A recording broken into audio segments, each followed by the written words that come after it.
Pendragon Theatre had to cancel all of its in-person live events this spring and summer. But by launching a germ-free season, its personnel are demonstrating many ways how the show must really go on. The Saranac Lake Theatre has served the North Country with professional productions for 41 years. And Artistic Director Kimberley Bouchard will tell us now how the COVID-19 situation is not forcing the Pendragon to bring down the curtain. Hello, Kimberley. Hello, Paul. I'm so happy to see how busy you are with so many different activities. I saw you started a new online series in April. What can we look forward to with this series?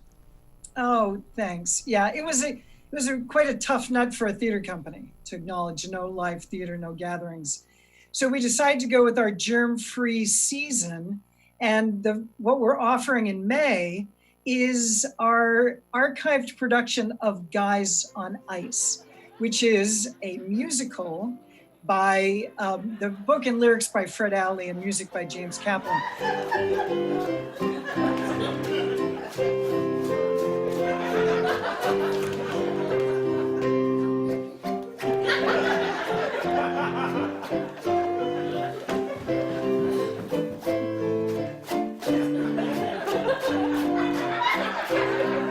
And I contacted Mr. Kaplan, and he very generously gave us permission to be able to air our 2017 production of what is the only ice fishing musical that I know of. It was one of our audience favorites. So we decided to have that be one of the earliest things that we would put up online. Well, that's a wonderful way to revisit things that have been on the stage at the Pendragon. From what I know about your organization, Pendragon is very active in keeping the community engaged. Do you have some projects that are involving people in the North Country? Yes, we do. We're working on a new play called The Cure by Frederick Glover, who's a nationally known playwright who lives in Canton, New York. And we've been working on that since last summer, involving local theater actors, designers, young actors. And ever since its conception, he's been working with all of us at Pendragon. And that was going to open this summer. And we've had to postpone it until next summer. But this summer, what we're going to do is do, again, some online germ-free work where we're going to tape some of the scenes and put them up for teasers. So we're going to continue to work with our wonderful local theater artists throughout the Adirondacks. So we're really excited about that project. That sounds fantastic that you're involving the local community in that way. Now, because a theater is a building that invites the public in, some people might expect that you would just shut down your operations while we waited out the coronavirus situation. Why was that not an option for Pendragon? Thanks. Yeah. You know, when we first found out about it, we thought, oh, okay, not doing live theater. How do we continue when you can't gather together? Because that's what we do. We gather people together to share stories, share our human experience. And we really didn't want to stop that connection with community. So that's when we decided, let's access technology, because that allows us to keep those connections going. It's not the same, but we can celebrate what we have in our community. We can offer programming for young people, for families, for people to come back and look at some of our older productions and revisit those. So we're really excited about the potentials that technology is giving us. And what we're realizing is that probably out of this experience, we're going to be able to create some new hybrid ways of staying connected, that we certainly want to go back to our live theater. But we think there's ways that this new technology is going to help us expand our connections.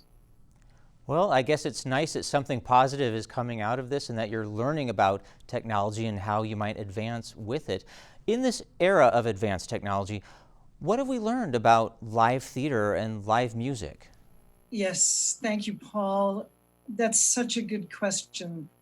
What we've learned is how beautiful and precious the time is when we can gather together. We've done it for 41 years, and We will continue to do it again. But now, when we come back together and we open our doors wide and we invite people to come back to the theater, I think we're going to have this renewed sense of how beautiful, how wonderful it is for us to be able to be together and experience live theater, live music, art, dance, that all of these things that are part of what makes us human, that explores our humanity. And it's the doing it together that now seems so much more, that I'm excited about us getting back together again. Really looking forward to that, because I think we're going to understand on a much deeper level what it means for us as individuals as well as a community. I couldn't agree more. We're going to appreciate the arts in a whole new way. And thank you so much, Kimberly, for helping keep the spirit of theater alive during this time. Oh, thank you, Paul. Thanks for everything that you do to keep it going too. All the work that you do at Mountain Lake Public Television, it's just fantastic. Thank you. Well, that's much appreciated. There's even more to look forward to with Pendragon Theatre. The Adirondack Experience in Blue Mountain Lake and the Adirondack Center for Writing are collaborating with Pendragon on a project called Letters Home Live. The series begins June 14th online, and the first installment will feature a dramatic reading from a diary written during World War II.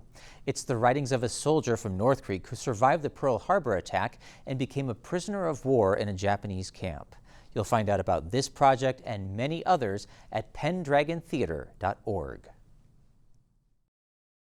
Spotlight is supported by the Glenn and Carol Pearsall Adirondack Foundation, dedicated to improving the quality of life for year-round residents of the Adirondack Park.